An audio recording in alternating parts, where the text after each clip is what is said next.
Olá pessoal, meu nome é Désio Ramos, eu sou delegado de Polícia Civil aqui no Rio de Janeiro, sou mestre em Direito, professor universitário e professor aqui do Master Iuris.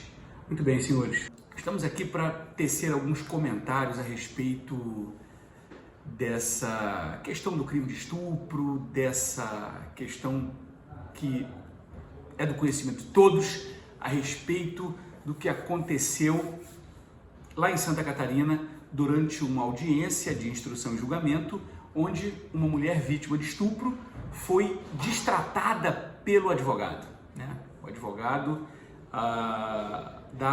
do autor, né? Muito bem, senhores, vejam só, em relação à conduta do advogado, não há o que se discutir, não há como defender aquela questão, aquela postura de um profissional do direito. Isso é fato, né? Temos que abrir falando sobre isso, né, senhores? Ainda que a tua intenção seja a defesa do sujeito, e a intenção dele é essa, ele estava sendo pago para isso, é o exercício da atividade profissional dele, isso é fato, ou seja, ele estava no exercício do direito. Só que, senhores, comete ato ilícito aquele que abusa do direito a ser exercido.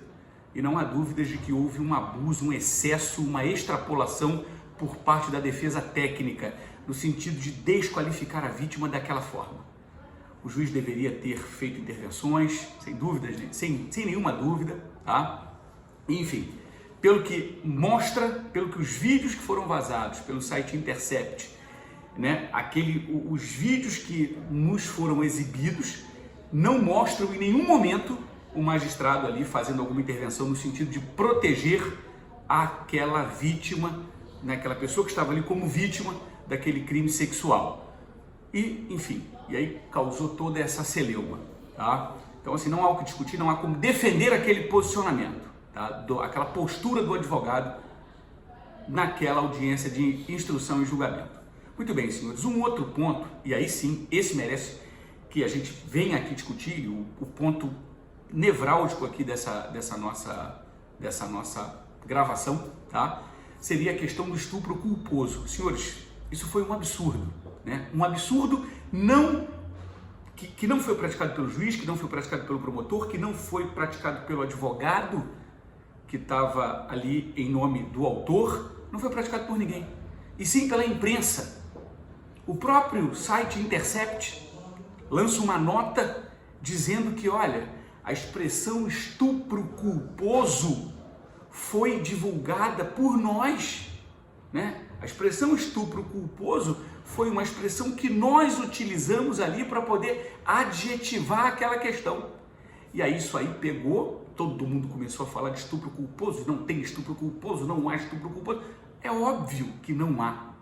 É óbvio que não há estupro culposo. Isso é fato, senhores. Qualquer aluno aí do 4º, 5º período de direito vai saber que não há, sabe que não existe estupro culposo. Isso é fato. Você imagina se o promotor de justiça, o juiz de direito, o próprio advogado vai falar uma imbecilidade dessa? É claro que não. Claro que não. Mas isso pegou, né? Isso pegou durante um dia inteiro as redes sociais, Twitter, enfim. Isso aí ficou no ranking dos assuntos mais badalados do Twitter e tal, estupro culposo. Senhores, por favor, isso é um absurdo, isso não existe. As 51 páginas da sentença do juiz, em nenhum momento se coloca esse termo. O que se discutiu ali foi a questão do erro de tipo, né?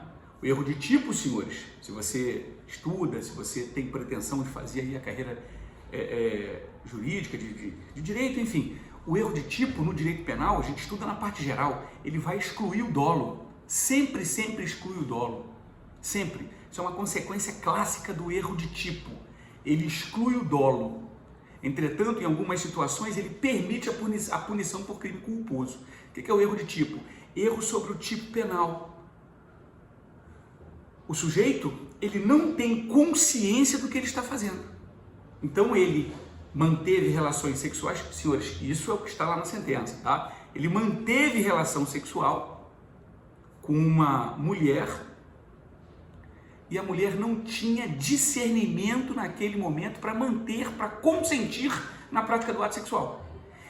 ela não tinha discernimento para consentir na prática do ato sexual. E ele, homem, praticou o ato sexual com ela, sem saber que ela estava naquela condição. É isso que a defesa estava discutindo, exatamente isso. Esse foi o argumento defensivo. O sujeito foi absolvido por falta de provas. Mas veja, o argumento da defesa, um dos argumentos foi esse. Erro de tipo. Por quê? Porque ele não tinha consciência de que ela estava sem discernimento. Ou seja, então não foi estupro de vulnerável. Senhores, tese da defesa, tá? Então não foi estupro de vulnerável. Por quê? Porque se ele não tinha consciência de que se ele não tinha consciência, se ele, que eu digo o autor, tá? Se ele, autor, não tinha consciência de que ela estava naquele momento sem discernimento, ele não praticou então um estupro de vulnerável. Então alegamos aí a questão do erro de tipo. Tá, senhores? E qual é a consequência do erro de tipo? Exclui o dolo. Exclui o dolo. Como não há estupro culposo, o sujeito é absolvido. Entendem a construção que se tentou realizar? Aí, mas aí pergunta, não, estupro culposo. Opa, então ele foi absolvido por estupro culposo. Não, isso é leviano, isso é um absurdo. Claro que não, senhores. Claro que não, tá? Por favor, isso não existiu, não existe, nunca existiu e nunca existirá numa situação dessa, tá? Não há estupro culposo, só doloso, tá bom? Então é importante a gente tecer alguns comentários técnicos aqui. Então, professor, então foi isso? A defesa argumentou que o réu não tinha conhecimento que a vítima naquele momento estava com uma deficiência no seu discernimento, ou em razão da bebida, ou em razão de sonolência, ou em razão de qualquer outra coisa. Ela não tinha capacidade, ainda que seja uma capacidade momentânea, não importa. Por exemplo, se a pessoa está embriagada, momentaneamente ela está sem discernimento para consentir a prática do ato sexual. Momentaneamente, mas daqui a pouco ela já está boa. Daqui a pouco o efeito do álcool desaparece e ela volta a ter a capacidade de discernimento.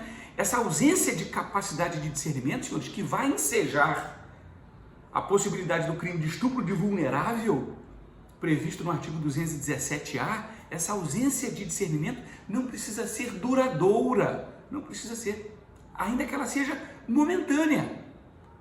Então, digamos que, nesse caso, então, digamos que a vítima realmente estivesse com a capacidade de discernimento comprometida. Digamos que fosse por conta da ingestão de álcool. Um exemplo, tá? Apenas um exemplo. Então, ela está, por conta da ingestão de álcool, com a capacidade de discernimento reduzida ou aniquilada. E aí, nesse momento, o sujeito vai e pratica o ato de conjunção carnal com ela. Ele estava sendo acusado por estupro de vulnerável exatamente em razão dessa situação, de ter praticado o ato sexual com ela e ela, naquele momento, não tinha condição de consentir. E aí a defesa vai e alega exatamente isso. Olha, ele não sabia disso. Ele não sabia disso. Tanto que aparece um vídeo ela descendo um lance grande de escadas de forma natural. Ou seja, uma pessoa que está bêbada não vai descer dessa forma. A defesa argumentando. Estão entendendo, senhores? A defesa argumentando. Até aí é uma argumentação válida da defesa. O que ele não podia era execrar aquela vítima daquela forma. Ah, se eu tivesse um filho, eu não queria que desenvolvesse. O que é isso? Isso já extrapola qualquer limite do razoável, senhores. E deve responder por isso, tá? Mas, juridicamente, a defesa vai afirmar, olha, ele não sabia que ela estava com a capacidade de discernimento comprometida. Se ele não sabia, ele não tinha essa consciência. Ele não tinha essa intenção. Ou seja, eu vou alegar o erro de tipo. E qual a consequência do erro de tipo? Exclui o dolo. Então eu não posso responder por aquela conduta que eu pratiquei a título de dolo. A única coisa que sobra seria a possibilidade de ser responsabilizado através de uma conduta culposa. Só que não se pune a título de culpa o delito de estupro. Então, nesse caso aí, se viu, houve uma impossibilidade de responsabilização daquele sujeito. Além disso, ainda houve, de acordo com a sentença, ele foi absolvido por falta de provas, né, de ausência de provas necessárias que pudesse embasar a sua condenação. Tá? Então, só trouxemos aqui, quando as pessoas começam a replicar coisas erradas, coisas absurdas, aí eu acho que é o dever de todo professor, de todo técnico no assunto, colocar a sua opinião, colocar a sua opinião com base em questões técnicas e explicar aqui para todos de uma forma simples, de uma forma direta, né, para que você não seja enganado, para que você não seja levado aí a replicar informações que não são verdadeiras. Tá? Então temos que separar aqui, senhores, a atuação do advogado naquela audiência de instrução e julgamento. Foi realmente um absurdo. Mas, e a outra questão, sobre a divulgação desse chamado estupro culposo, pelo amor de Deus. Isso não foi divulgado pelos técnicos do direito, não foi em nenhum momento, tá, senhores? Então, devemos colocar os devidos pingos nos is. Um abraço, fique com Deus e até a próxima.